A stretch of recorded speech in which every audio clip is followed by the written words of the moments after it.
వీధి తలుపు కొట్టిన చప్పుడుకి మంచి నిద్రలో ఉన్న రేఖ ఉలిక్కిపడి నిద్ర లేచింది. పక్కన నిద్రపోతున్న బాబు లేస్తాడేమోని చిన్నగా లేచి మంచం దిగింది. బాబు రాత్రంతా నిద్రపోలేదెందుకో. దాంతో రేఖకి రాత్రి సరిగ్గా నిద్రలేక చాలా అలసటగా ఉండి పని తొందరగా ముగించుకుని బాబు పడుకున్నప్పుడు తను కూడా పక్కన నడుమాల్చేటప్పటికి నిద్ర పట్టేసింది. నిద్దట్లో ఉలికిపడి లేచిందేమో. సన్నగా తలనొప్పి ప్రారంభమైంది. గబగబా ముందు గదిలోకి వచ్చి తలుపు తీసింది. ఎదురుకుండా పక్కింటి కమల లోపలికొస్తూ 2 చేతుల్లో ఉన్న 2 కప్పులు ముందుకు చాచి, అమ్మ దీంతో కాఫీ పొడి, దీంతో పంచదార ఇమ్మంది. అనుకోకుండా చుట్టాలొచ్చారు. మా నాన్న ఇవాళ వర్క్కి వెళ్ళలేదు. ఎప్పుడూ చెప్పే అలవాటైన ధోరణిలో చెప్పుకుపోతోంది కమల. 2 కప్పులు తీసుకుని వంటింట్లోకి నడిచింది. రేఖ 2 సరుకులు తీసుకొచ్చి కమల చేతిలో పెట్టింది. తలుపేసుకోండి, నిద్రపోతున్నట్టున్నారు. ఒక ఉచిత సలహా పడేసి వెళ్ళిపోయింది కమల. ఈ హడావుడికి బాబు లేవనే లేచాడు. ఇంకేం పడుకోవడం. దాదాపు ఎప్పుడూ తెల్లవారి లేచి పొయ్యి వెలిగించే అగ్గిపుల్ల నుంచి రాత్రి పడుకోబోయే ముందు తోడుపెట్టే మజ్జిగ చుక్క దాకా అన్ని వస్తువులు ఇది అది అని లేకుండా అప్పు తీసుకుని పెడుతూ ఉంటారు కమలా వాళ్ళు. మర్నాడు సాయంత్రం ఎదురింట్లో ఉన్న కోమలి వచ్చి రేఖతో కబుర్లు చెప్తూ బాబుని ఆడిస్తోంది. కోమలి ఆఫీస్లో క్లర్క్గా పనిచేస్తూ ఉంటుంది. సాయంత్రాలు ఆఫీస్ నుంచి వచ్చాక ఫ్రెష్ అయ్యి అప్పుడప్పుడు ఇలా వచ్చి బాబుని ముద్దులాడి రేఖతో కబుర్లు చెప్పి పెడుతూ ఉంటుంది. వీళ్ళు ఇలా మాట్లాడుకుంటున్నప్పుడు కమల గబగబా లోపలికి వచ్చింది. ఏం చేస్తున్నారు ఇద్దరు అనుకుంటూ. కూర్చోమని కుర్చీ చూపించింది రేఖ కమలకి. కమల కూర్చుని కళ్ళు తిప్పుతూ చేతులు తిప్పుతూ, మధ్యాహ్నం మీ ఇంటికి వచ్చాను.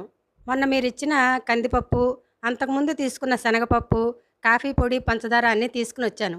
తలుపులు వేసున్నాయి, మీరు నిద్రపోతున్నారేమో అని వెనక్కి వెళ్ళిపోయా. ఎప్పుడూ చెప్పే పాత రికార్డే వినిపించింది కమల. ఒకటే ప్రశ్న తలెత్తుతుంది ఇది విన్నప్పుడల్లా రేఖకి. అప్పు తీసుకోవడానికి వచ్చినప్పుడు తలుపులు కొట్టి మరీ అడిగి తీసుకుని వెళ్ళేవాళ్ళు అప్పు తీర్చడానికి వచ్చినప్పుడు తలుపులు తీయించి ఇచ్చి వెళ్ళలేరా? కానీ అది కాదు. ఇవన్నీ కవరింగ్లు. ఎప్పుడో గుర్తున్నప్పుడు ఇస్తారు. అంతేకాక మళ్ళీ మొదలెట్టింది కమల. మా నాన్న ఈ మధ్య వర్క్స్కి వెళ్ళటం లేదు. పెడితే మా అన్నయ్య ఒక నెల సంపాదనంతా మా నాన్న ఒక్క రోజులోనే సంపాదిస్తారు. కళ్ళు తిప్పుతూ చెప్తూ ఉంటుంది కమల.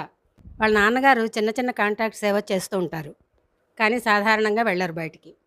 ఇకపోతే కమల వాళ్ళ అన్నయ్య రేఖ వాళ్ళ ఆయన వెంకట్రావు ఆఫీస్లోనే పనిచేస్తారు. ఇద్దరు కొలీగ్స్. ఇక డబ్బులు అయితే 100, 200, 300 లెక్కే ఉండదు. ఇస్తూ పోతూ ఉంటాడు వెంకట్రావు.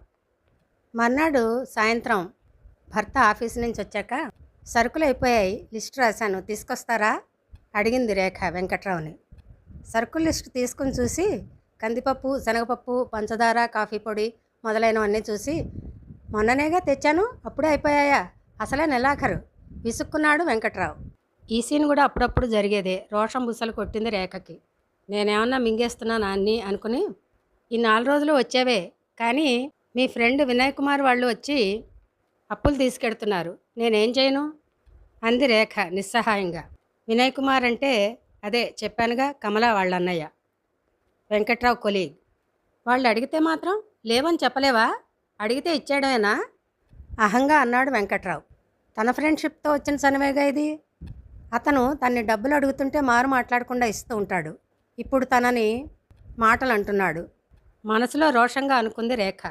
మీ ఫ్రెండ్ ఫ్యామిలీయేగా, మీరు అతను మరి డబ్బులు అడుగుతూ ఉంటే నెలాఖరైనా సరే ఇచ్చేస్తూ ఉంటారుగా, మీరు లేవని చెప్పలేరుగా, నన్నంటున్నారు విసురుగా సమాధానం ఇచ్చింది రేఖ. దీని గురించి ఇద్దరి మధ్య చిన్నపాటి వాగ్యుద్ధం కొంతసేపు జరిగాక విసవిసా బయటికి వెళ్ళిపోయాడు వెంకట్రావు.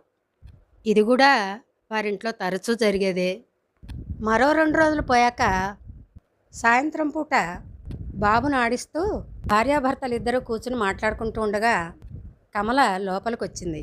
నవ్వుతూ ఇద్దరిని పలకరించి ఒక పెద్ద గ్లాసు రేఖ ముందుకు చాపి, అమ్మ దీంతో గోధుమ పిండి ఉంటే ఇయ్యమంది అడిగింది.